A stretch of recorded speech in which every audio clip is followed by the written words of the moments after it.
right in the center of the most luxurious restaurant in the city, where guests sat with straight backs and spoke just loud enough to be heard. Mira Dalton froze when she saw her daughter smile for the first time in weeks. And that smile was not for her. Riley was looking toward the back of the room, where a simply dressed man was patiently showing his daughter how to cut a piece of chicken. No one was paying attention to them, but what Mira saw at that table made the world she worked so hard to control suddenly tilt. A single father, not wealthy, not powerful, was doing something she, a successful millionaire, had never managed to do. He made a child feel truly loved. Lumen Hall glowed with a soft golden light, warm instead of harsh, as if adjusted to match every expression in the room. Slow jazz drifted through speakers hidden in the wooden ceiling, gentle enough to soften the atmosphere without distracting anyone. The tables were spaced with careful calculation to create privacy while still letting guests see across the room. This was where the rich or the ambitious came to discuss big plans. No one stepped into Lumen Hall without a purpose. Mira Dalton understood that better than anyone. She walked in like someone stepping onto a familiar stage, carrying the confidence and sharp posture of a woman who knew her own worth. Her ash-gray blazer fit cleanly to her frame, her long brown hair straight and precise like a ruled line. Her eyes were cool but not empty. They looked as if they were evaluating everything before deciding whether it was worth her attention. At 35, Mira had become a millionaire in the media tech world, known for a level of discipline that felt almost unapproachable. She ran her company with near-perfect precision. Employees respected her, partners were wary of her, and the press liked to call her a walking stone wall. Mira was used to all of that. The only thing she had never gotten used to was the exhaustion she was never allowed to complain about. She kept telling herself she could handle everything, as long as no one ever saw the softer part she tried to bury. Next to Mira was Riley Dalton, a 7-year-old girl with light brown hair that curled softly at the ends. Riley was lively, but never loud, observant, but afraid to speak up, because she always worried about tiring her mother out. Since her father passed, she seemed to have learned that every sadness should be tucked away, so her mother would not have more to carry. Mira tried to make up for it with expensive things and long trips packed so tightly that there was no time left for real conversation. Mira called it necessary compensation. Riley just wished her mother would hold her a little longer. Tonight, Mira brought her daughter to Lumen Hall, not for a real family dinner. This was a casual meet and greet with a major potential investor she was considering partnering with.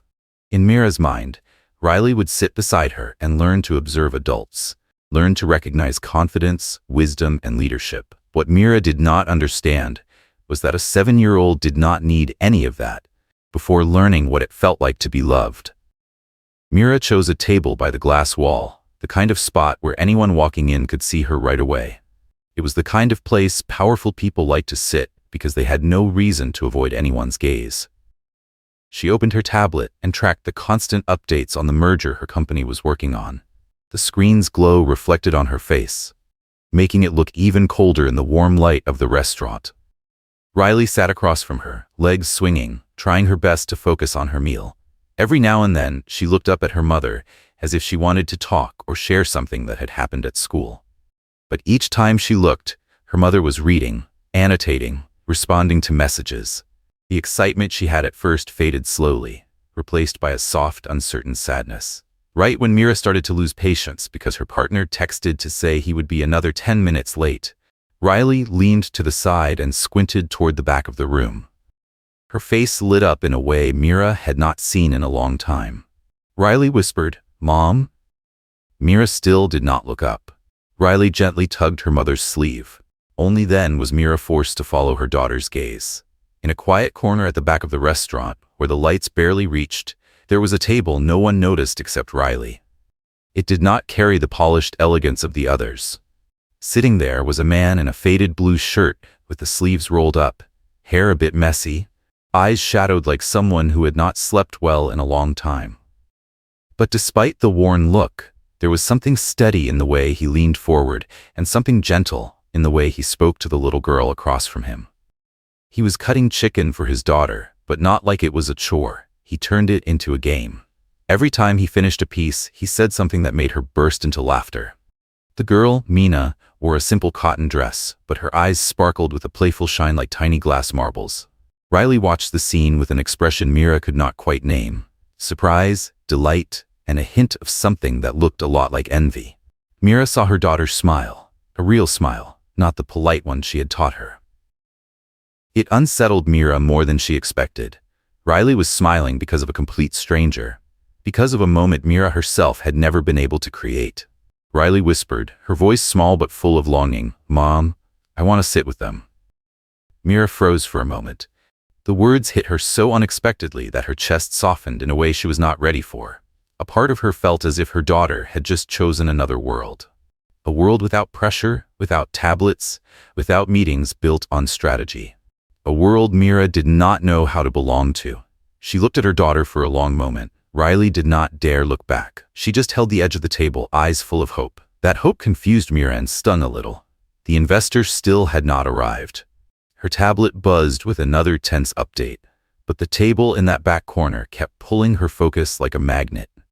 The man in the faded shirt, Jasper Hale, had no idea he was being watched.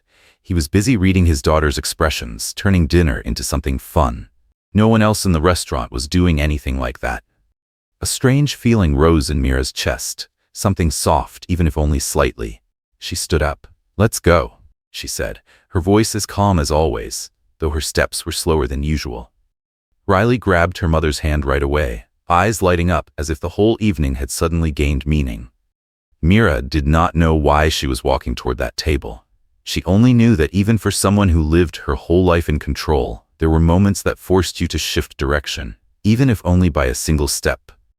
And that step was about to lead Mira into something she never expected. Mira's pace slowed as they neared the table tucked into the corner. Riley held her hand, a mix of nerves and excitement. The space between them and Jasper's table was only a few more steps, but to Mira, it felt like crossing a boundary she had never dared to approach. A moment earlier, she had been sitting among the powerful. Now she stood before a man in a faded shirt, someone whose world was an entire sky away from hers. When Mira stopped right in front of him, Jasper shot to his feet. The chair behind him almost tipped over. He looked genuinely startled, like someone from a magazine cover had just stepped into real life and blocked his dinner table. Sorry. Am I bothering you?" Jasper asked. His voice was so sincere it made Mira pause for a second. Mina stayed still, but her eyes lit up as she looked at Riley. Then she gave a polite smile. Riley pulled herself in slightly, half hiding behind her mother, but she did not look away from the other girl. "No," Mira said, though her tone was a bit stiff because she was not used to opening conversations like this. "I just wanted to ask if the girls could sit together." Jasper blinked. You mean, are we bothering you?" "No," Mira said quickly, this time softer. "My daughter wants to talk to your daughter, that's all." She did not want to explain more, but Riley had already stepped forward, looking at Mina with shy, hopeful eyes. Jasper glanced at the girls, then back at Mira, and finally nodded. "Of course," he said. "Please." It took less than 5 seconds for the switch in seating, and Riley and Mina were already sitting side by side like two puzzle pieces that had finally found their match. "Do you like drawing?" Mina asked, her voice full of excitement. "I love it," Riley answered, her smile blooming naturally. The two of them started talking about school, stuffed animals, and who sneaked more cookie crumbs. Their bright chatter blended with the soft jazz, bringing life to a corner of the room that had been quiet moments before. Mira watched, almost unable to believe that her daughter, who was usually silent at adult gatherings, could laugh this easily. Jasper politely pulled out the chair across from him. Mira sat down, posture still perfectly controlled, shoulders straight, back straight, hands resting on her lap as if she was afraid of touching something that did not belong to her. "Thank you," Mira said, her voice softer than before. Jasper just smiled. "No need to be formal. Mina rarely gets this excited meeting someone new." His voice was low, sincere, and unforced. It felt strange to Mira. Most men she met tried to seem smarter, richer, or more capable than they were. Jasper didn't. He just sat there, being himself. As Mina and Riley giggled over a star-shaped carrot slice, Mira instinctively adjusted the fork and knife back into perfect position. She was used to eating by strict standards, every movement almost programmed. Jasper, meanwhile, was cutting the chicken in a way that was not refined at all, but somehow made both girls stare in fascination. Every time he sliced a piece, Mina cheered. And for the first time, Riley watched an adult interact with a child using an energy that felt warm and real. Mira caught her daughter's eyes following Jasper's hands, and suddenly her chest tightened. Not out of jealousy, but because she realized she had never given Riley that feeling. When Mina asked Riley, "What do you and your mom usually do on weekends?" Riley answered without hesitation, "My mom is really busy. I usually have dinner with our housekeeper." Mira froze. Jasper glanced at her, and there was no judgment in his eyes. It was simply a look that said he was truly listening. Mira turned away, hiding the stumble in her expression. A table nearby whispered, just loud enough for everyone to hear, "Why would the restaurant let someone dressed like that in here? Ruins the whole classy atmosphere." Jasper heard it. Mira heard it too. But before Mira could react, Mina shot to her feet, her face flushed with emotion. "My dad isn't bothering anyone," she said, her voice unexpectedly strong. Several curious faces turned toward them. Mina quickly sat back down, gripping the hem of her dress with both hands. But Riley reached out and placed her hand on Mina's, her eyes full of understanding. "Mina is really brave," Riley whispered, just loud enough for Mira to hear. I wish I could protect my mom like that." Mira's heart skipped. Her daughter's words were soft but hit deep.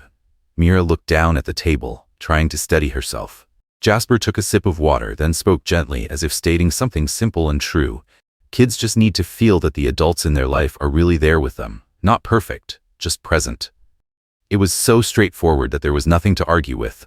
But Mira stayed silent for a long time, as if something inside her was slowly coming undone. At that moment, Mina noticed a streak of tomato sauce on Riley's hand and used a napkin to dab it away. "There, all clean," she said with a smile. "Thank you," Riley answered, her cheeks pink. The two girls burst into laughter over a heart-shaped carrot on Mina's plate. And Mira, the woman who always controlled every expression, found herself smiling without thinking. Not forced, not calculated. Just a simple reaction to how happy the two girls were. A happiness soft enough to pull any adult into its orbit.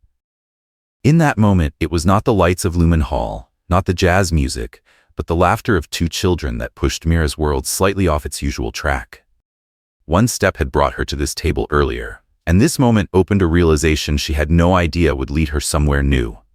The air around the table stayed warm after the girls' laughter, but just as Mira lifted her glass for a sip of water, the tablet on the table vibrated. A red icon blinked. Her body tightened instantly. Regular notifications never appeared like that. Only when something truly serious happened within her company did the alert system switch to red code mode. Mira unlocked the screen. Just a few short lines, but enough to make her heart drop. The central data system had been breached. Part of the information had been accessed without authorization. No clear source, no clear damage level. Immediate response required. She tried to keep her face calm, but the hand holding the tablet trembled slightly. Riley was sitting right there. If Mira showed panic, what would her daughter think? Mira inhaled slowly, trying to swallow the surge of worry rising in her chest like a wave. But the tension refused to leave her body. Her vision began to blur, the lines of text smearing together. She felt her heartbeat climbing faster than it should. All the years of pressure, the nights with only a few hours of sleep, the coffee replacing meals all seemed to crash over her at once, slamming into a body already exhausted. Mira set the tablet down and stood. "I'm going to step outside for a moment," she whispered to Riley, forcing out a calm tone. "Just 1 minute." Riley stared at her mother, sensing something was wrong. "Mom?" Mira had to turn away quickly before her daughter could ask anything else. But she only made it 2 steps from the table before the floor seemed to tilt to one side. Her breath slipped out of her, her ears rang, her vision darkened. In that instant, a strong but warm hand caught her. "Jasper." He reacted almost on instinct. 1 second Mira was standing, the next her body leaned sharply, and his arms swept out to hold her up, keeping her from collapsing onto the hard tile floor. The other guests only managed shocked looks, no one moving fast enough to help. "Mira?" Jasper called softly, his voice urgent but not panicked. "Can you hear me? Breathe in. Slow." He guided her into the nearest chair, one hand steady on her shoulder and the other behind her back, helping her relax. He checked her breathing, her skin tone, the focus in her eyes.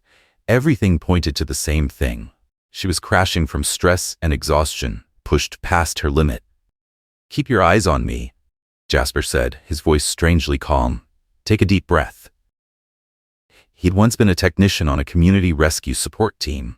He knew the signs of someone who had gone beyond what their body could handle, no matter how well they tried to hide it.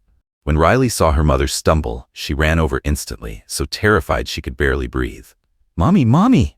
She grabbed the edge of Jasper's shirt, tears streaming uncontrollably. "Don't leave, don't be like Dad." The words froze Mira's entire body. She forced her eyes open to look at Riley, but her vision was still foggy. Jasper placed a gentle hand on Riley's shoulder, then lowered himself to her eye level. "Riley, look at me. Look right at my eyes, okay?" His voice was low and steady, the kind that could pull a child out of panic. "We're going to do something together," Jasper said. "Hold on to my shirt." "What color is it?" Riley sniffed. "Blue." "Good. Now tell me, what sound do you hear in the restaurant?" Riley listened. "The music." "Great. We've got 3 senses left. Let's keep going, okay?" Slowly, Riley's breathing began to settle. The 5 senses grounding method Jasper often used to help stressed children was working. Mina stepped closer and placed a hand on Riley's back, saying nothing, her eyes filled with worry. Hearing her daughter cry pulled Mira back from the edge of her dizziness. She forced her eyes open, clinging to that sound as if it were the only thing keeping her from slipping away. Jasper looked up, meeting her gaze. "She needs to see you stand," he said softly, more a reminder than a command. Mira pushed herself upright, her legs trembling but her resolve firm. Jasper kept a steady hand on her elbow, shielding her from the stares around them. The restaurant had gone almost silent, but he leaned forward slightly, creating a small pocket of safety around her, in the moment she felt the weakest. Riley rushed into her arms the second Mira managed to stand. Her small arms wrapped tightly around Mira's waist, as if letting go would make her mother disappear. "Mommy?" "It's okay now, sweetheart," Mira said, her voice unsteady but more real than it had ever been. She turned to Jasper. The polished layer of wealth was gone. The usual cold distance was gone. What remained was a woman who had just been vulnerable and who was deeply grateful. "Thank you," Mira said, each word landing somewhere low in her chest. Jasper gave a small nod. Anyone would have done the same. Mina gently rubbed Riley's back, trying to soothe her. The 2 girls leaned into each other like a pair of trembling baby birds weathering a storm, but finding safety in the adults, standing close. That moment made Mira realize something she had never considered.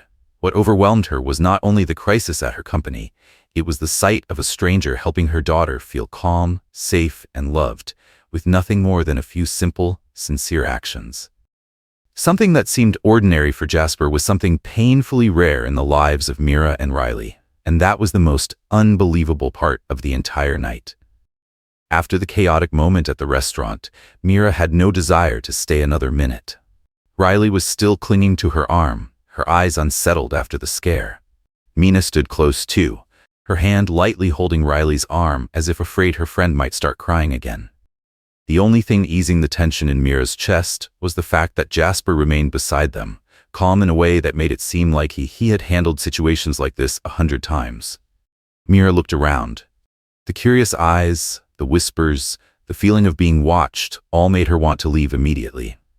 Her composed exterior had been cracked open in front of a crowd, and Mira could not stand that feeling.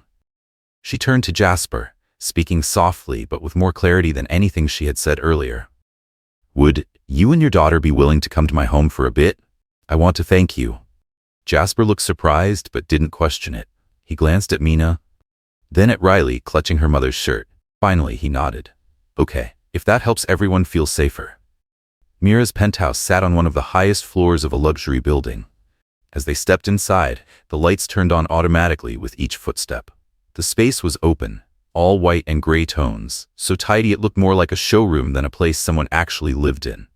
Nothing in sight suggested a child lived there. No drawings, no stuffed animals, no play corner. Everything was perfect, but cold. Riley led Mina into the playroom Mira had set up long ago but rarely used. It was beautiful and fully stocked, yet it lacked the warmth of real presence. Mina's eyes grew wide as she took in the rows of shiny toys. "Wow, you have all of this?" Riley nodded, a little embarrassed. "Yeah, but I haven't played with most of it."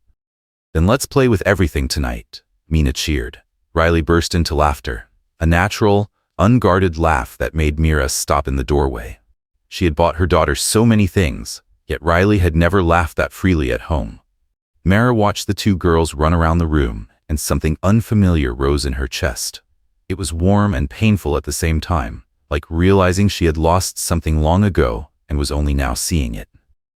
In the kitchen, Jasper was quietly checking the fridge, moving with the carefulness of someone who didn't want to disturb another person's space. He pulled out milk, fruit syrup, and a container of pre-cut fruit. "I can make the girls something to drink," Jasper said before Mira even thought to ask. "Nothing fancy. I just know kids like things that look fun."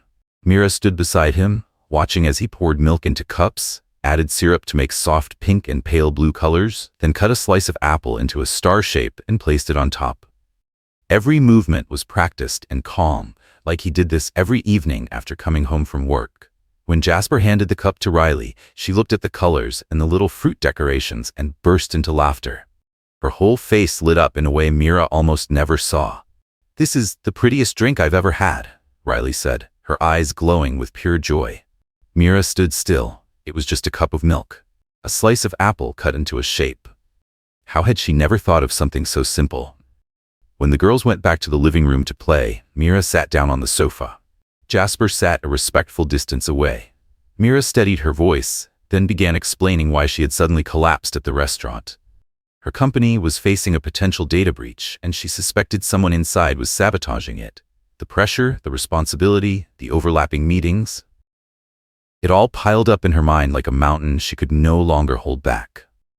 Jasper didn't interrupt, didn't offer empty advice. He just sat there, listening with a level of focus Mira wasn't used to. No judgment, no prying. The way he looked at her made Mira feel, for the first time in years, that someone wanted to understand her and not her position or her wealth. When Mira asked about his work, Jasper admitted that besides being a lead technician, he often fixed machines for low-income neighborhoods in the evenings. Not because he wanted extra money, but because many people couldn't afford big service fees. Life had forced him to stay calm in every situation, because if he lost his composure, no one else would be there to take care of Mina. At the mention of her name, Mina jumped in with the effortless honesty of a child. "My dad's really good. My mom left when I was tiny. Dad says we're fine on our own." She said it lightly, as if it were nothing, but it tightened something in Mira's chest. Jasper only gave a gentle smile, never slipping into self-pity, and that made Mira respect him even more. The tablet buzzed again. This time it wasn't a warning. It froze with an internal error. Jasper stood up and politely asked if he could take a look since he was used to fixing electronics. In just a few minutes, he found an unusual trace in the software. An internal account had accessed Mira's system without permission. A name Mira knew well. "Are you sure the person you trust most isn't on the list?" Jasper asked softly, with no hint of accusation. The words cut clean through her. Mira's face drained. She opened the system logs, checked the timestamps and account ID. The thing she feared most appeared right in front of her. The person she trusted above anyone else, her closest assistant, was the one who had sold the data. Mira's whole body trembled, not like earlier at the restaurant. This time it was the shaking of disappointment, the sting of being betrayed by someone she had treated like her right hand. Jasper set the tablet on the table. He didn't try to say, "It'll be fine," or "Don't worry." He simply poured her a glass of water, placed it in front of her, and said one clear sentence. "You don't have to be strong right now." A simple sentence, yet it was enough to bring down every wall Mira had built over the years. Riley watched her mother sit frozen, something breaking quietly in her eyes. She walked over, wrapped her arms around Mira, and didn't ask anything. She just held her. Mira finally began to cry. Not loudly, but with the tears of someone who had forced herself to be strong for far too many years. Riley pressed her face into her mother's shoulder, and Mina quietly came over to hold Riley's hand, adding her own small support. When Mira had calmed a little, Jasper sat beside the table and spoke in a grounded, practical tone. He didn't offer official evidence or suggest lawsuits. Instead, he told her something she had never heard from anyone outside her company.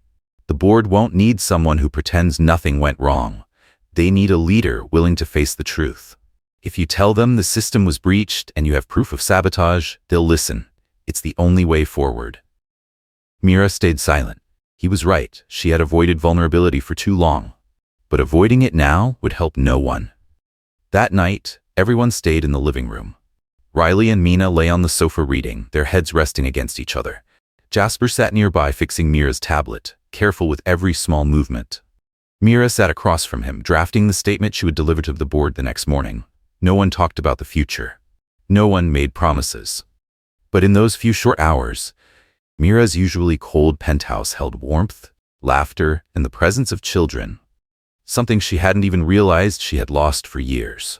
And in that moment, watching Jasper lean over the tablet while Riley slept against Mina's shoulder, Mira understood the most unbelievable part of the entire night wasn't that Jasper caught her when she fell.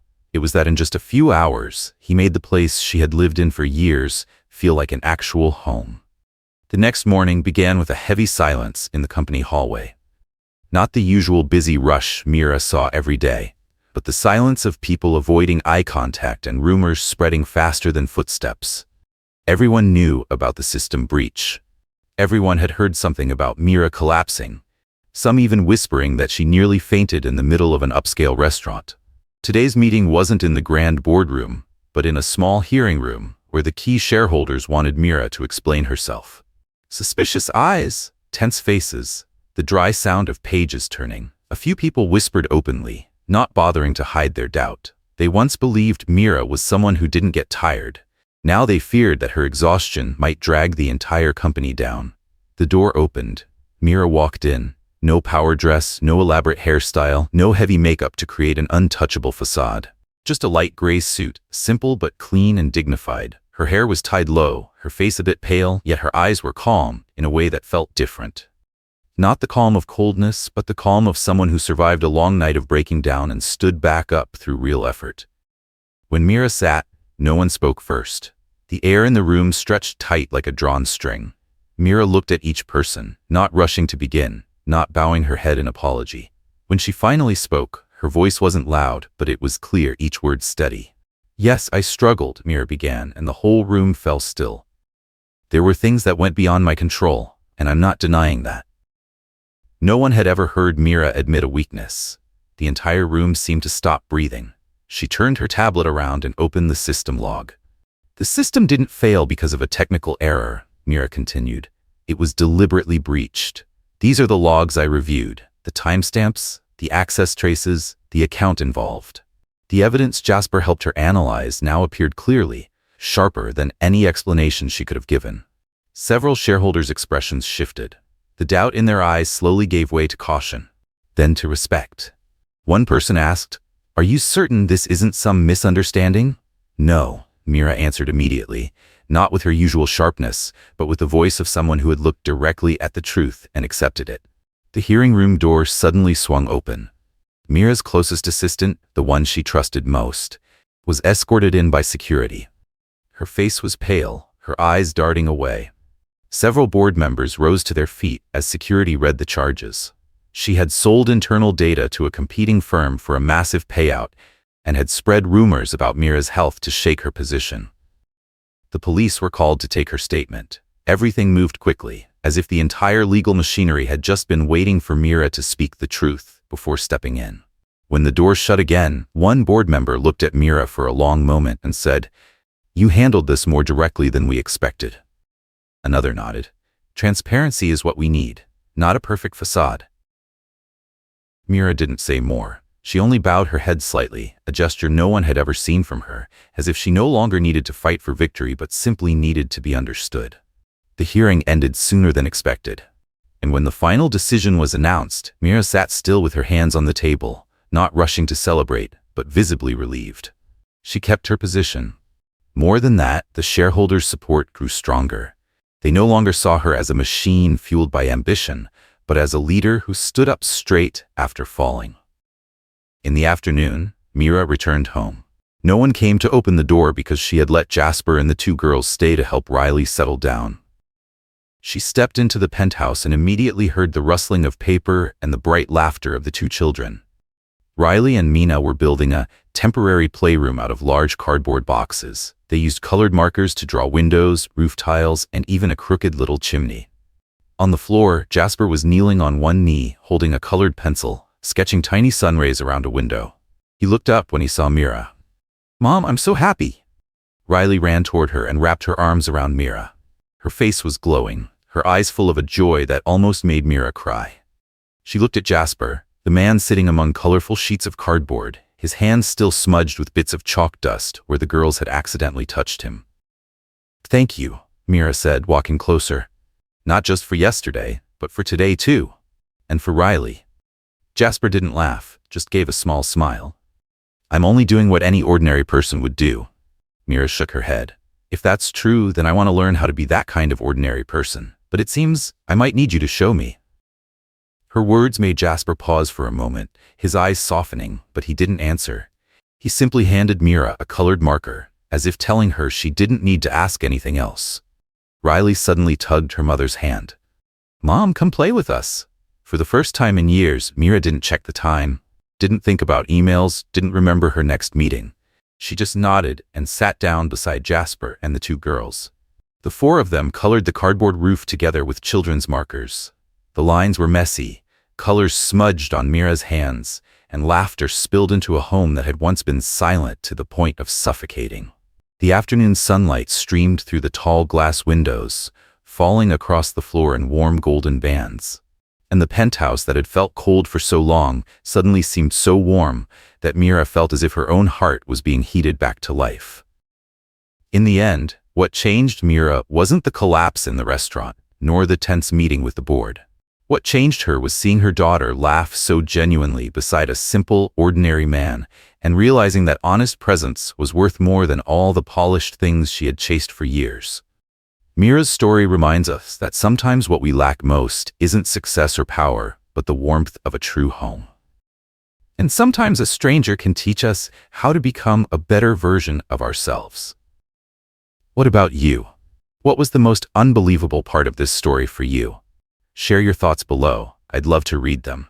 If you enjoy healing, emotional stories like this, remember to subscribe so you don't miss the next one. Thank you for listening all the way to the end. See you in the next video.